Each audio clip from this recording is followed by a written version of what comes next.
Oke, Assalamualaikum. Selamat pagi. Waalaikumsalam, Prof. Ini ketua kelasnya siapa ya? Lupa saya.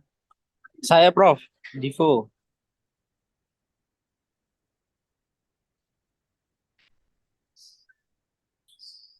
Divo ya? Iya, Prof.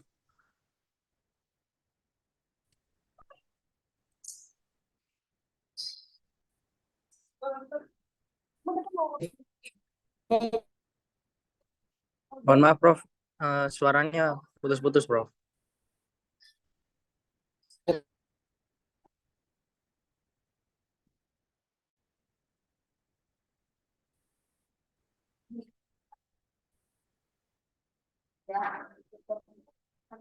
Sudah ya, sudah deh.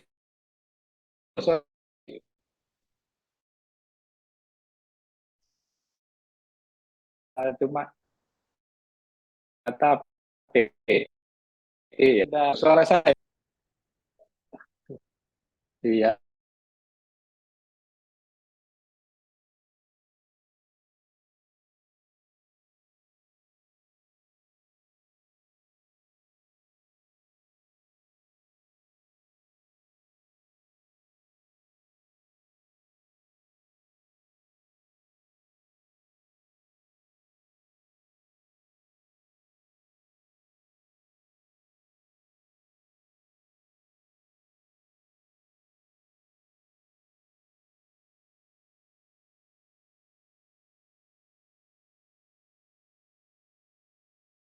halo. Suara saya oke ya sekarang. Iya, Prof. Sekarang sudah jelas, Prof. Tapi masih kayak biasa kayak iPhone aja.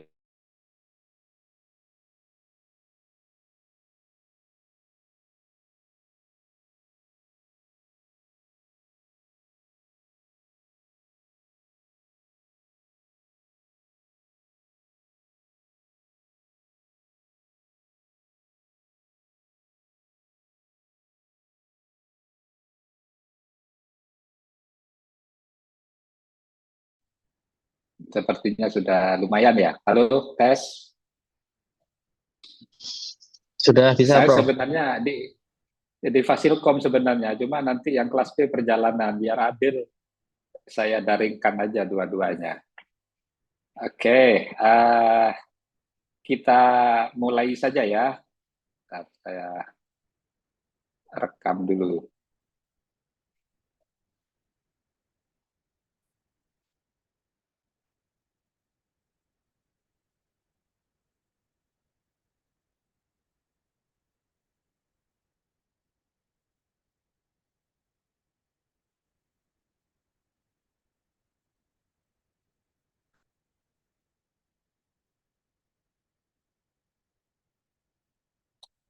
Oke, baik. Udah siap ya, kita mulai ya. Bentar. Rekamannya di mana ya kalau mau merekam ya? Lupa saya, sudah lama nggak pakai Zoom.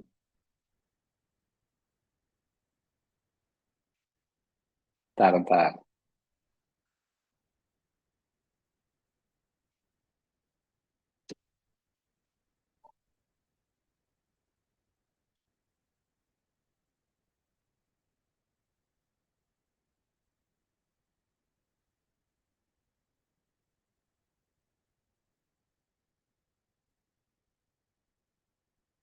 Sip. Kalau ngerekam, mana record?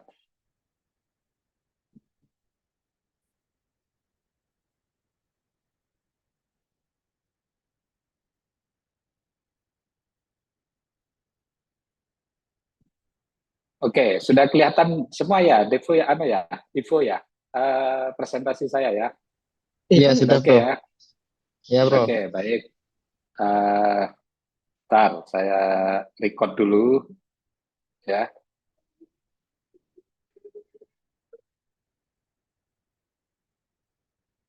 Recording in Bismillahirrahmanirrahim. progress. Assalamualaikum warahmatullahi wabarakatuh.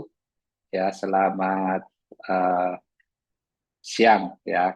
Masih pagi sebenarnya ya, tapi sudah menjelang siang juga. Salam sejahtera bagi kita semua ya. Hari ini mata kuliah profesional isu ya masih giliran saya gitu, dan saya akan menyampaikan peran matematik itu dalam sains data dan bagaimana perkembangannya. Dan kita tahu ya bahwa sains data ini merupakan bidang ilmu sekarang, topik yang memang sudah berkembang di akhir-akhir ini gitu. Bahkan kita sudah sering menggunakan sains data ini untuk banyak kepentingan, banyak aplikasi.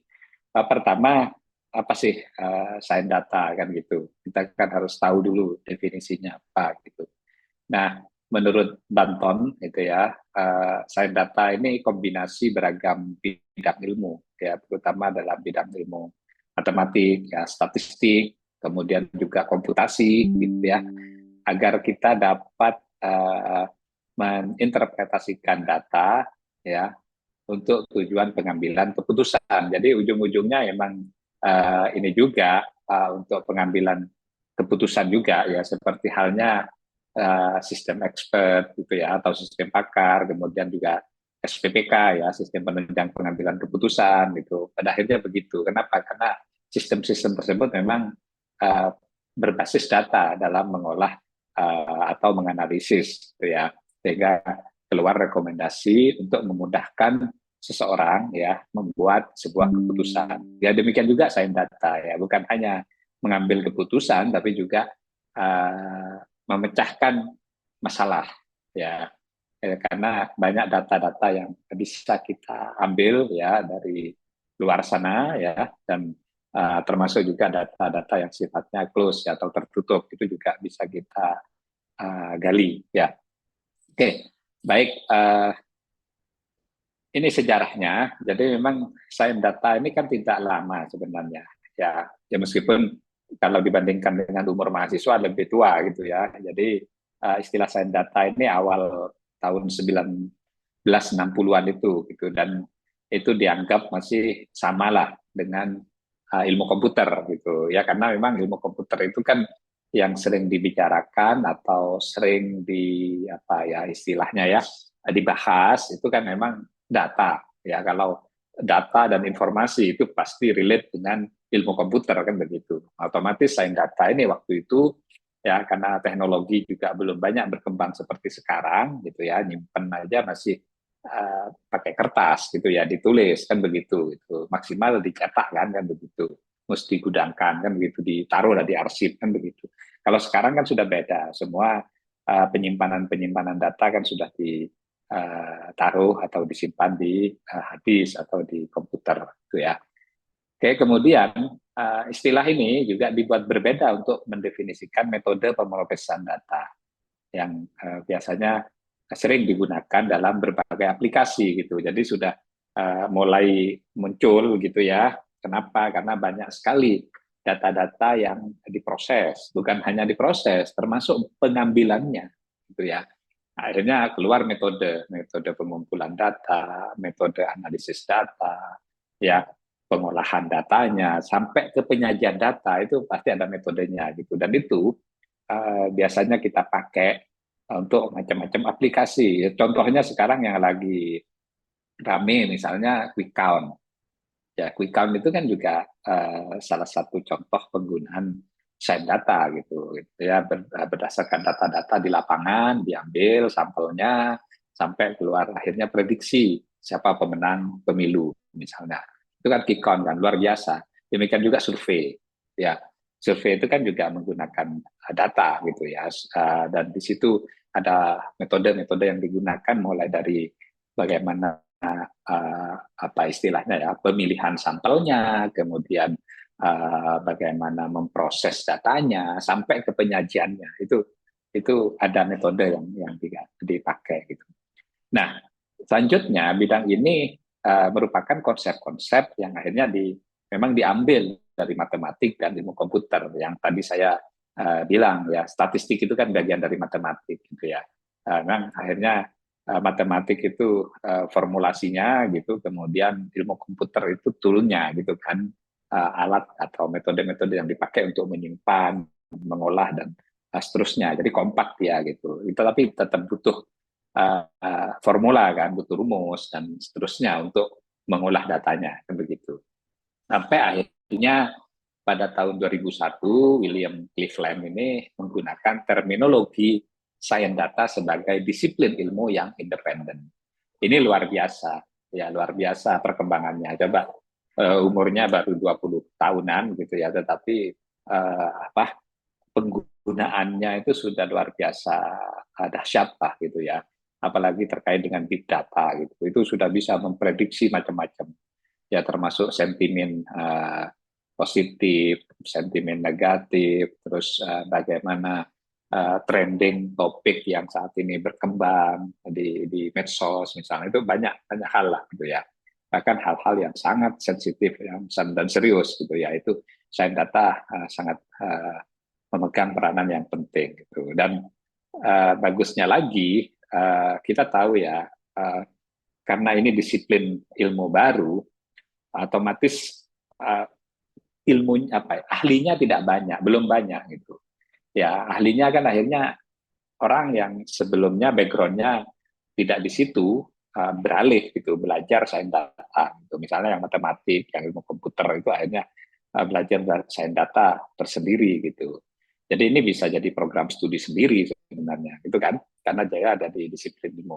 Kemudian yang bagus dari kebijakan pemerintah itu kalau Anda lihat MBKM gitu ya, ini kan terutama di BKP yang studi independen, itu kan akhirnya banyak mahasiswa-mahasiswa dari lintas prodi ya, ya termasuk prodi-prodi yang berada di ilmu komputer kayak sistem informasi, informatika, teknologi informasi, itu akhirnya juga ngambil studi independen dan dia banyak mengembangkan aplikasi yang terkait dengan sains data gitu. Akhirnya sejak MBKM itu sudah banyak ahli-ahli sains data gitu.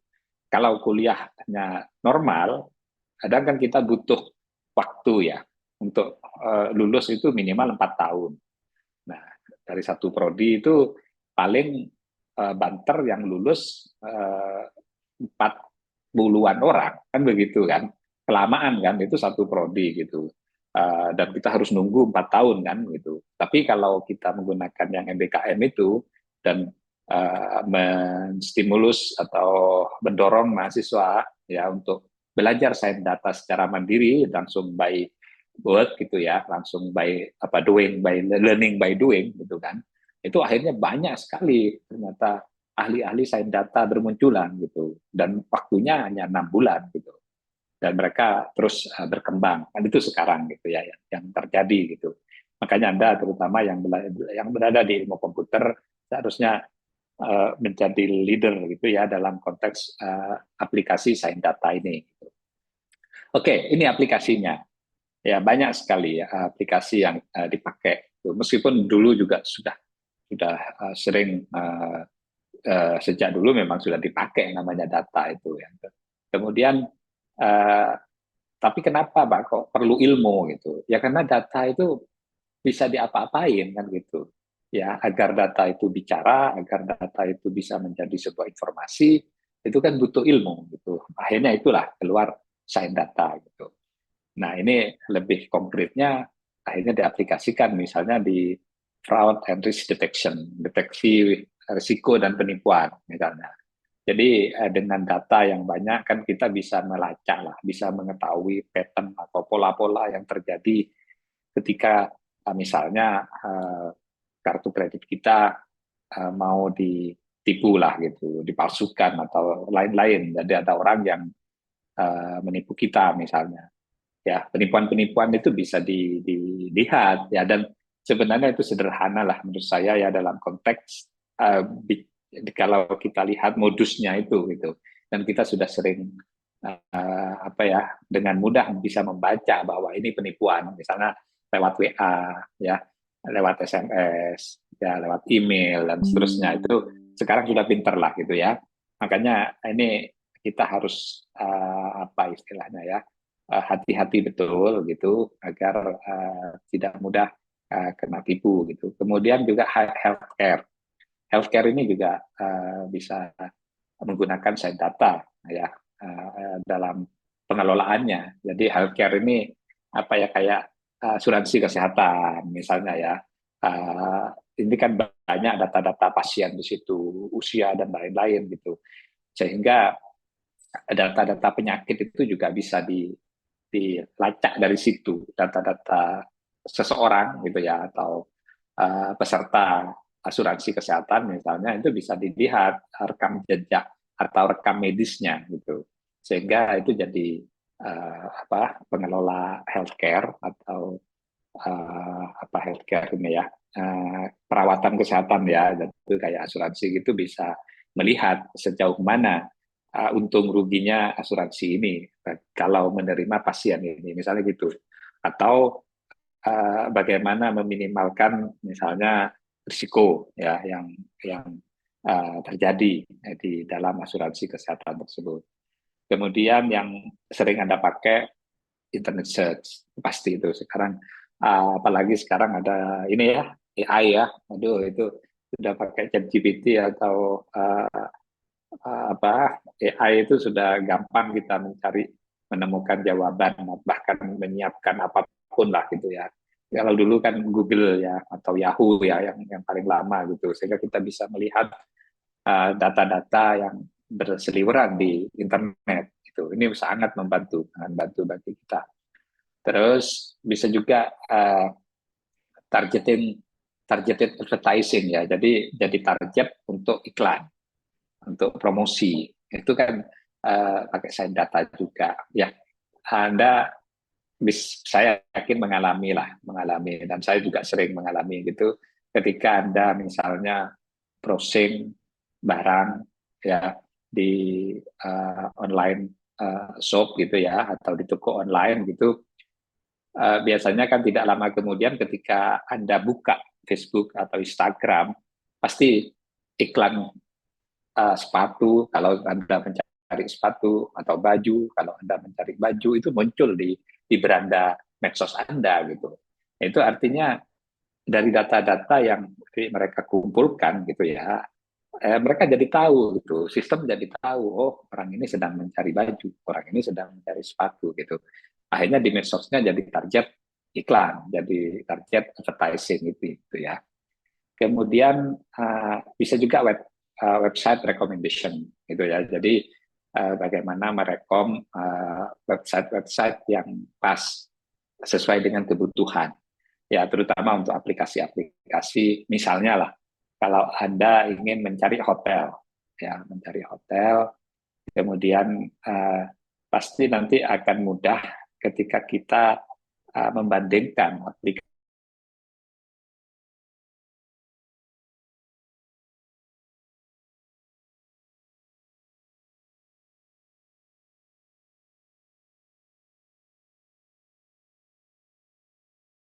Banyak kan itu akhirnya dia bisa memberikan pembanding berdasarkan data-data harga uh, sewa kamar di hotel itu gitu, dia akhirnya akan bandingkan, oh ternyata yang di sini yang lebih murah ya, itu juga side data kan gitu. Kemudian advanced image recognition, bagaimana merekognisi image gambar ya, dan itu relatif canggih lah gitu. Sekarang kalau Anda di Gambir gitu ya, check-in atau boarding untuk ke kereta api itu sudah nggak pakai KTP lagi gitu, tapi sudah pakai face recognition gitu, sehingga Anda ketika Anda lewat itu ya di gate untuk boarding itu Anda pintunya otomatis terbuka sudah gitu. Saya nggak tahu di Jember karena sudah lama ya tidak naik kereta dari Jember gitu. Tapi terakhir di Jakarta bulan lalu itu sudah begitu gitu. Jadi dia mengenal wajah kita aja sudah. Jadi kita nggak perlu lagi menunjukkan boarding pass atau KTP ke petugas. Jadi langsung aja mereka sudah mengenalin kita gitu. Itu sudah sign data kan, karena dia punya data kita, punya bioritmik kita. Ya, jadi dia apa data-data kita, data-data pribadi kita sebenarnya sudah di mana-mana kan. Tinggal di retrieve aja, calling by NIK misalnya menggunakan nomor induk kependudukan, dia sudah tahu gitu. Kemudian speech recognition. Ini sudah mulai dulu kan, sudah sering dipakai lah, bahkan untuk teknologi-teknologi yang sangat sering kita jumpai dalam keseharian, misalnya telepon teman, telepon dosen, itu perintah itu sudah bisa menggunakan uh, bicara lah dengan lisan gitu. Ya, komputer misalnya atau hidup kan lebih mudah lah gitu ya ketika kita melakukan kegiatan gitu tanpa harus ngetik dan seterusnya, tanpa harus tekan tombol dan seterusnya. Kemudian juga berikutnya aplikasi SciData ini untuk airline planning, route planning, jadi perencanaan rute pesawat ya. Jadi dari data-data perjalanan sebelumnya itu bisa dilihat, bisa dipelajari apakah rute ini ramai atau sepi gitu ya, kapan ramainya, kapan sepinya, sehingga itu bisa dijadikan bahan ya untuk merencanakan rute penerbangan berikutnya gitu ya. Jadi perubahan rute lah, kalau misalnya di sini sepi merugi, mana sih yang banyak penumpangnya dan jam-jam berapa saja, itu kan berbasis data sebelumnya, data penumpang sebelumnya. Game juga, ya saya nggak akan menjelaskan, kalau game ini sudah pastilah gitu ya. Ada unsur side data di situ gitu. Ya apalagi game-game yang sifatnya strategi gitu ya, atau adventure gitu. Itu pasti data yang dipakai. Kemudian augmented reality ya, bagaimana kita bisa memunculkan sekitar kita gitu ya, ya secara nyata lah gitu ya, yang digabung dengan vision kita ya, komputer kita atau HP kita gitu. Seolah-olah benda atau objek itu berada di sekitar kita kan begitu, itu augmented reality ya. Jadi sudah segitunya sekarang. Kemudian ada juga ya untuk pembayaran, ini yang sedang dipakai SciData untuk fintech ini. Jadi financial technology ini atau fintech itu seperti pembayaran non tunai ini sekarang sudah luar biasa. Jangankan bayar transaksi pembelian ya, sedekah aja sekarang sudah bisa non tunai kan, pakai QRIS misalnya, luar biasa lah gitu. Sehingga lebih memudahkan orang untuk melakukan transaksi. Ya jarang-jarang sudah kartu itu dipakai kan, apalagi uang gitu, jarang-jarang dipakai. Biasanya sudah sering menggunakan HP ya. Kemudian akhirnya memang muncul ini kan penipuan gitu.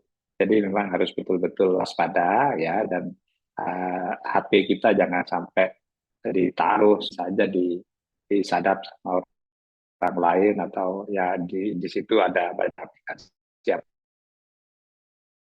terkait dengan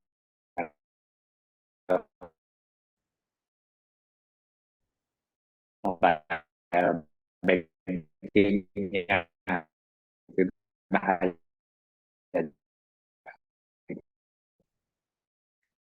Oke, profesi bidang saya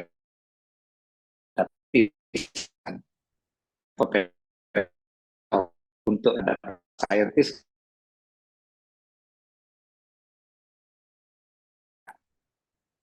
di apa Recording stopped.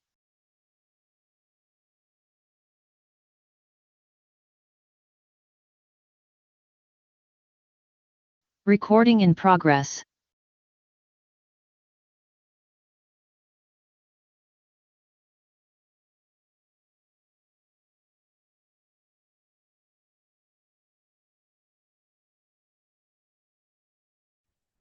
Sorry, tadi sampai sini ya video ya. Iya, Prof. Oke. Sorry, nggak tahu, nggak stabil. Akhirnya saya pakai tethering ini biar connect ya. Saya lanjutkan. Jadi ini profesi di bidang science data gitu ya, mulai dari data scientist ya, Anda betul-betul jadi ahli data science gitu ya. ya bekerjanya ya di lembaga-lembaga survei, di biro atau Badan Pusat Statistik, ya Biro Pusat Statistik BPS gitu ya. Kemudian juga di lembaga sensus, survei yang menghitung quick count itu pasti laku di situ. Bisa juga misalnya di PPATK yang terkait dengan transaksi keuangan gitu ya, pusat analisis transaksi keuangan di situ itu juga sangat dibutuhkan gitu. Yang pasti juga di machine learning engineer. Ya, machine learning itu kan yang dipelajari data. Ya, otomatis butuh insinyur-insinyur atau ahli-ahli ya yang memang jago di sains data itu gitu. Termasuk juga machine learning scientist-nya. Jadi yang mempelajarinya, yang lebih banyak melakukan risetnya gitu ya. Terus application architect ya, jadi arsitek untuk aplikasi. Ya, ini bisa juga data arsitek juga, data engineer juga, business intelligence developer juga. Jadi semua ini bagus lah untuk profesi-profesi yang background-nya ya Anda belajar bidang sains data gitu. Ya makanya mulai sekarang mungkin ada baiknya kalau skripsi Anda sudah diarahkan ke situ gitu. Oke, kemudian ini saya hanya bicara karena ini peran matematik ya. Sekarang sudah banyak juga S1 Sains Data. Ya, UNED enggak sih, tapi bisa jadi topik. Gitu. Misalnya di UNER itu sudah ada S1 Teknologi Sains Data. IPB itu malah S1, S2, S3. Asalnya statistik, ya statistiknya memang kuat di IPB itu. Terus Universitas Nusa Mandiri itu sudah ada S1 Sains Data, ya kemudian Universitas Teknologi Jogja juga ada, terus ITS Sumatera maksudnya ITRA ya, Institut Teknologi Sumatera ya ITRA ini sudah ada juga, Insan Kita Indonesia juga sudah ada, Poltek ya PENS ini ada D4, kemudian UPN Veteran Jawa Timur Surabaya ini juga ada satu Sains Data. Mungkin sekarang juga sudah mulai banyak ya. Ini saya ambil data tahun 2022-an, ya 2 tahun yang lalu. Jadi apakah harus ke sini? Enggak gitu. Anda sangat potensial untuk belajar sains data karena background Anda di ilmu komputer, ya. Jadi silahkan kalau misalnya Anda mau mendalami ya sains data ini gitu, belum terlambat ya. Sedang ininya mestinya sedang semangat-semangatnya seharusnya kan gitu. Oke, ini perkembangannya ya. Jadi mulai dari cloud computing gitu ya, di mana data itu digunakan sebagai layanan, malah data as a services gitu. Lalu jadi apa ya istilahnya komersial. Jadi data itu bisa dikomersialkan akhirnya gitu. Ya, misalnya ketika kita butuh data-data indeks saham misalnya, itu bisa dijualbelikan gitu. Kemudian robot pribadi, ya, terutama saat COVID itu jadi berkembang banyak itu, ya. Itu sains data pasti gitu kan, karena dia harus mempelajari apa kesukaan dari masternya atau dari tuannya kan begitu. Kemudian ada kota cerdas, smart city, ya smart city itu kan ya pasti data itu, nggak mungkin kalau tidak menggunakan big data ya, agar kita lebih mudah menyusuri kota itu, layanannya bagaimana kan gitu. Kemudian ada juga di gabungan IoT dengan analitiknya gitu ya, ke ya keamanan data dan privacy itu yang tidak mudah ya, yang sering jadi isu kita gitu kan, akhirnya data kita disadap dan macam-macam dicuri dan lain-lain. Terus analisis augmentasi ya yang biasa dipakai untuk augmented reality itu. Terus ada kecerdasan berkelanjutan ya yang akhirnya juga lebih dari AI ya, di mana ya mesin itu bisa belajar sendiri, deep learning, machine learning dan seterusnya. Kemudian sampai ke komersialisasi AI dan machine learning, ya artificial intelligence dan machine learning. Ini yang sekarang sudah berkembang dan mungkin akan lebih banyak lagi ya terkait dengan perkembangan sains data ini. Terus itu bagaimana peran matematik? Kan ini kan yang di professional issue ini. Ya sudah pasti. Pertama, matematik kan tidak hanya untuk data science gitu atau sains data, tapi untuk ilmu-ilmu yang lain juga, apalagi untuk data science gitu ya. Karena matematik ini dalam data science itu sebagai konsep, bagaimana kita mengidentifikasi pola atau pattern ya, terus bagaimana mengembangkan algoritma. Dari data-data yang ada kan terlihat polanya, sehingga kita bisa mengembangkan sebuah algoritma untuk merumuskan formula yang bersifat umum, yang berlaku untuk semua kasus, begitu. Kemudian pemahaman beragam konsep dalam statistika dan teori peluang, ya probability ya, merupakan kunci dalam implementasi algoritma data science. Peluang ini sangat penting dalam statistik, otomatis dalam sains data gitu. Peluang calon I menang, peluang ini gagal misalnya, peluang harga ini naik, itu ada ilmunya lah gitu, dipakai di situ. Itu jadi kunci dalam algoritma data science gitu. Termasuk prediksi ya, akhirnya menggunakan regresi ya. Misalnya harga emas besok seberapa, dia dengan melihat data-data di harga-harga sebelumnya gitu ya. Ada pendugaan juga likelihood maximum yang di statistik ya, distribusi binomial, Bernoulli, distribusi normal, teorema Bayes, itu semua statistik gitu ya yang biasa dipakai dalam sains data. Terus tentu saja di machine learning, jadi kemampuan komputer untuk belajar dan beroperasi tanpa diprogram, ya cuma dijejali pengetahuan-pengetahuan, diberi data sehingga dia bisa ambil data training itu untuk belajar sendiri dan memecahkan masalah-masalah yang dihadapi oleh penggunanya. Ya. Kemudian kalau dari sisi bidang, ya bidang dalam matematik, di situ ada aljabar linear ya.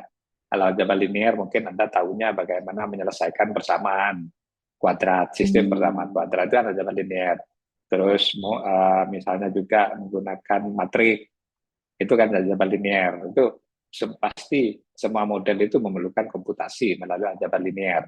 Termasuk ada kalau ya linear programming itu kan itu, program linear itu kan pakai aljabar linear ketika Anda menghitung optimasi untung rugi ya dari sebuah usaha ya.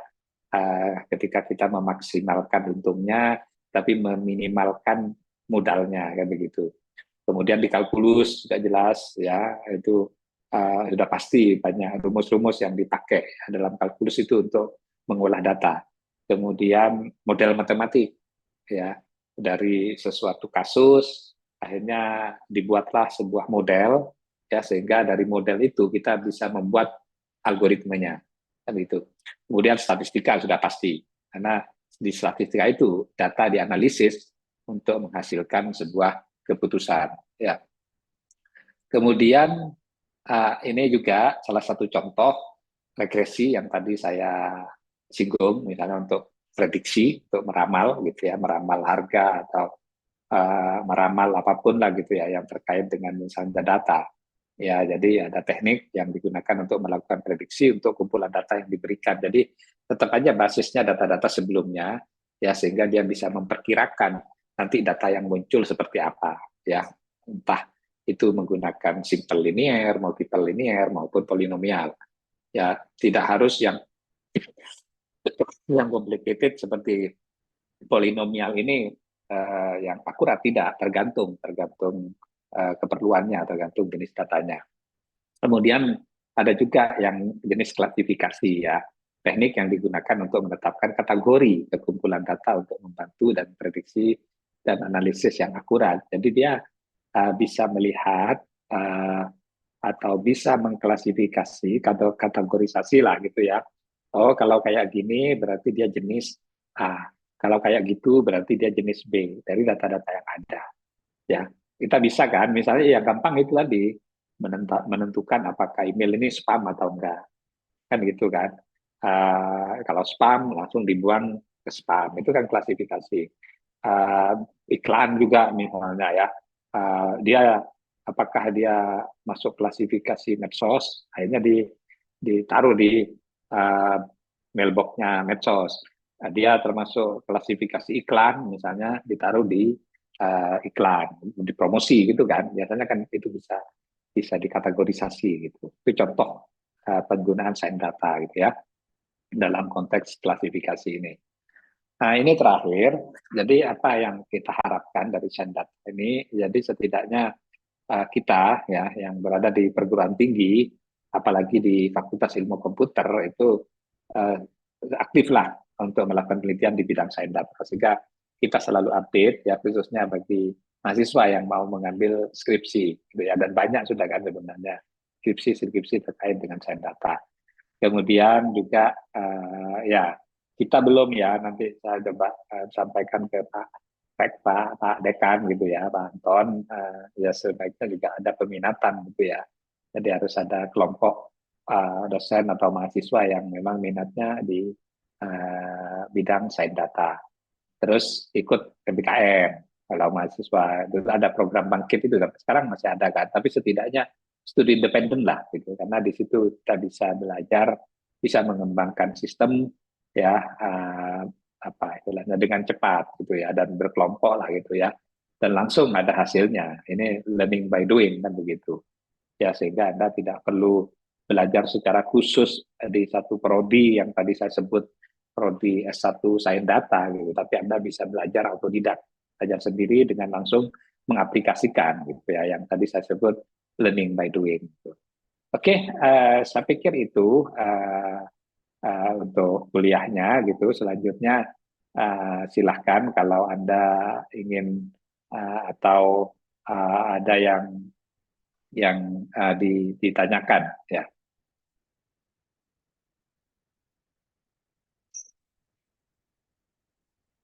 Silakan kalau ada pertanyaan. Recording stopped. Jelas ya?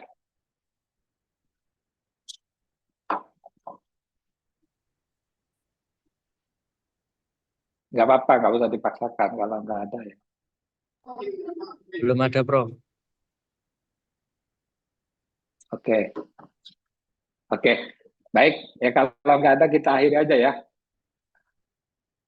Ya nanti kita lanjutkan lagi minggu depan. Insya Allah minggu depan mudah-mudahan saya bisa dari. Saya sebenarnya di Fasilkom ini sebenarnya.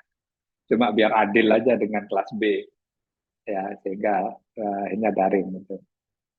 Oke, saya pikir itu jangan lupa presensinya ya. Saya akhiri, terima kasih atas kehadiran Anda dan perhatian Anda. Saya akhiri, wassalamualaikum warahmatullahi wabarakatuh.